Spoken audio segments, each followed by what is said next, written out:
When most people are thinking about Costa Rica, you're thinking about a lot of times the Pacific coast, Guanacaste, big towns like Tamarindo, Santa Teresa, Jaco, the southern zone. But in this video, I'm going to show you the road a little bit less traveled, the Caribbean side.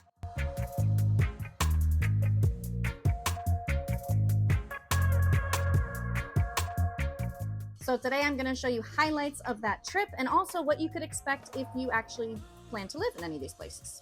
Number one, getting there. Wow, what an adventure on the way there. You are going to see all kinds of madness and mayhem. So first of all, getting from the, Juan Santa Maria, the main capital airport, over to the Caribbean side can take you about 4 to 5.5 hours, maybe even more, really depending on traffic and road conditions. So definitely bring a book. We got stopped in some major traffic on our way there. It's an absolute beautiful drive. If you are new to driving in Costa Rica or you're not really feeling comfortable about navigating complicated roads, I may suggest that you either take one of the there's little charter flights, the little puddle jumpers that would take you over to the other side, or definitely hire a driver. Our first stop on our drive was the town of Limon. So there's the province of Limon, but we went to the town of Limon. Limon is the heart of Costa Rica's Afro-Caribbean culture. It's a very important port city. Many of the goods that are being imported into Costa Rica are going to be coming through Limon. During our time here in Limon, we got to check out Playa Bonita, just drive around. We intended to go to the port, but we got stuck in horrible traffic that we actually ended up having to back up out of. And we mainly just walked around the city. Of course, we had to try some amazing Caribbean food. And we went to the Parque Vargas. So in this park, you can find a lot of different monuments. It's got a little boulevard area that you can see the ocean. Unfortunately, we didn't have the best weather during our trip. So, in the videos that you're going to see, just know it basically rained most of our trip. The town of Limon is a true town. It has hospitals, it has larger stores, it has pharmacies, banks. This is kind of the main town where people who live in surrounding areas that are going to be a bit more rural, that they're going to come to for a lot of goods and services. Our stop number 2 was the adorable town of Cahuita. I wish I got to spend more time here. I'll do a whole nother video on Cahuita. Cahuita is about 50 minutes south of Limon. The drive is super straight. We had a rainbow pretty much the whole way there, which is absolutely gorgeous. It's a very straight, easy drive from Limon. So if you do fly into the airport, the little airport in Limon from San Jose, you really can just pick up your car, drive straight south. The roads are paved, and I would say in very good condition. And definitely you got to check out the town of Cahuita. In Cahuita, you can find the national park. We just pulled off to the side of the road and came to the most amazing, view of the beach. I mean, we were really catching kind of the dusk sunset hours, and the colors were beautiful. It's a very quiet town. It has some grocery stores, a few goods and services, but it's just very laid back. This is a great town for people who don't want a busy area. You still gotta have access to most of what you would need. And, it seemed like the town had a really nice, tight-knit vibe to it.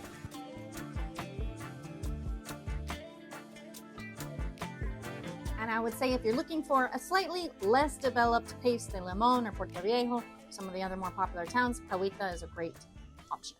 The next morning, we woke up in beautiful Puerto Viejo.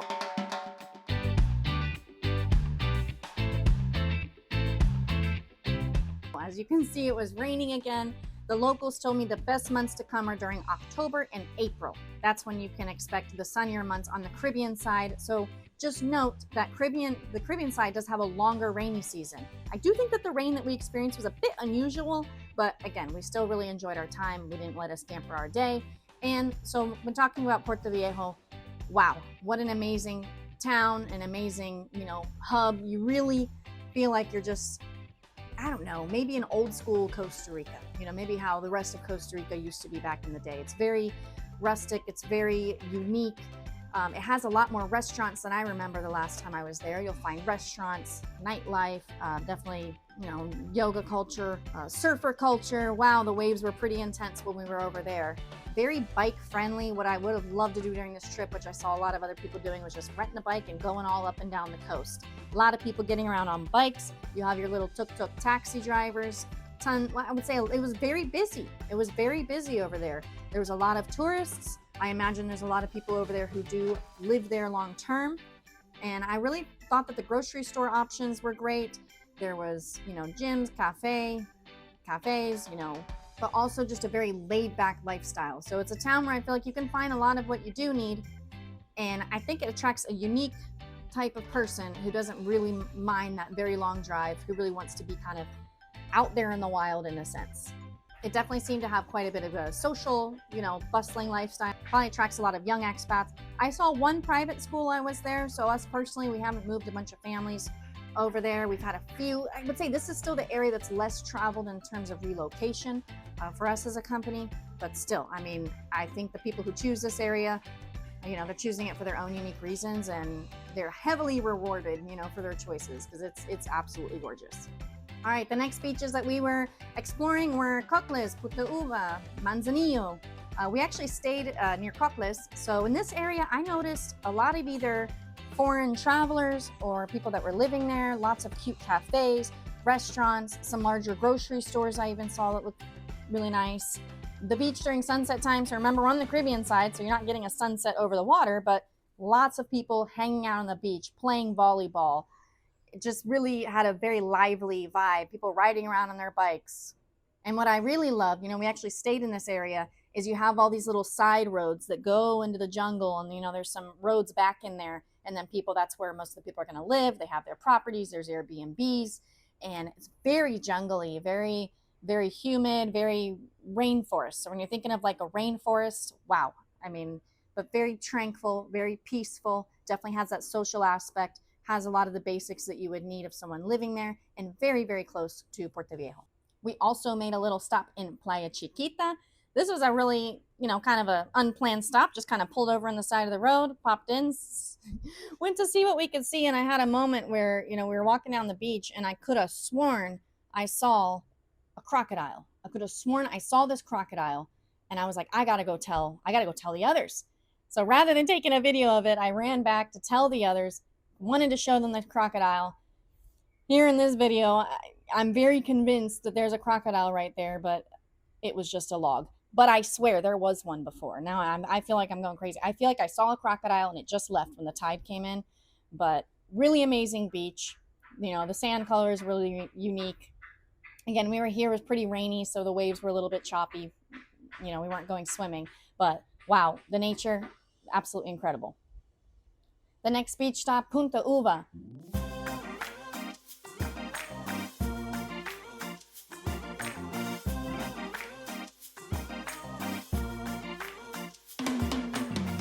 So when I was kind of redoing my research on this area, I really wanted to stay in Cocles so that I could be close to Punta Uva. I had brought some snorkel gear. I was ready to hop into those crystal clear blue waters, see some fish, swim in the cave, do the hike through Punta Uva, which we actually did do. But unfortunately, it was rainy. The waves were huge. So it was, again, not the best time for us to, do that, but absolutely loved Punta Uva. Has different kind of, very peaceful, very kind of eco vibe. Definitely a mix of, types of homes. You have, maybe some upscale hotels, some Airbnbs, just your average person that's there living around. Not actually much in the area of Punta Uva other than, let's say hotels and restaurants. Most of those people are going to go over to Cocles and Puerto Viejo. But again, they're super close. So loved Punta Uva. Can't wait to go back when the water is more calmer. And all the way very down at the bottom is kind of like the end of the Caribbean side of this road.